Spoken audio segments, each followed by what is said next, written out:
Good morning students. आज हमारा विषय है, टॉपिक जो हमारा है वो सिंचाई। और जो सिंचाई की हम बात करते हैं वो हमारे हॉर्टिकल्चर के लिए भी और हमारे एग्रोनॉमी के लिए भी मोस्ट इम्पोर्टेंट टॉपिक है।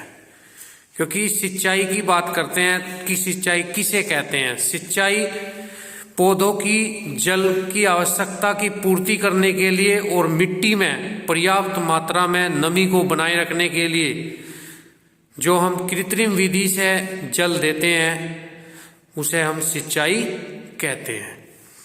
अब दूसरी बात आती है कि कृत्रिम विधि, जिस विधि में हम जल को जल स्रोत के माध्यम से और भूमि की सतह तक या पौधे की जड़ों तक पहुंचाने की जो क्रिया होती है उसे हम कृत्रिम विधि कहते हैं, जिसे हम सिंचाई में शामिल करते हैं। यानी कि आपके जल स्रोत से पानी को पौधे की जड़ों तक पहुंचाना, भूमि की सतह तक पहुंचाना सिंचाई कहलाता है। तो बात आती है सिंचाई के जो स्रोत हैं वो कौन कौन से हैं। तो सिंचाई के जो स्रोत हैं वो हमारे पास एक तो धरातलीय जल स्रोत हैं। धरातलीय जल स्रोत को हम प्राकृतिक जल स्रोत भी कहते हैं।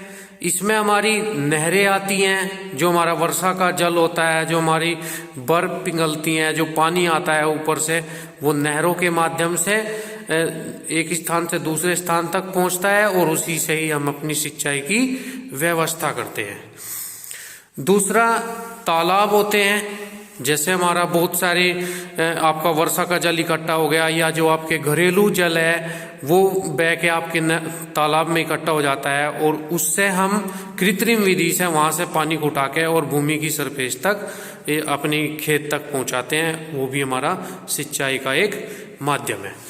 फिर आती है नदियाँ। नदियों में भी जो आपकी बर्फ पिघलती है उसका पानी आता है ऊपर से पहाड़ों से, और जो आपकी वर्षा होती है, वर्षा का जल होता है, वो भी नदियों के माध्यम से एक स्थान से दूसरे स्थान तक पहुंचता है और उसी के कुछ जल का हम प्रयोग सिंचाई के लिए करते हैं। इसलिए ये भी किस में आता है, धरातलीय जल स्रोत में आता है।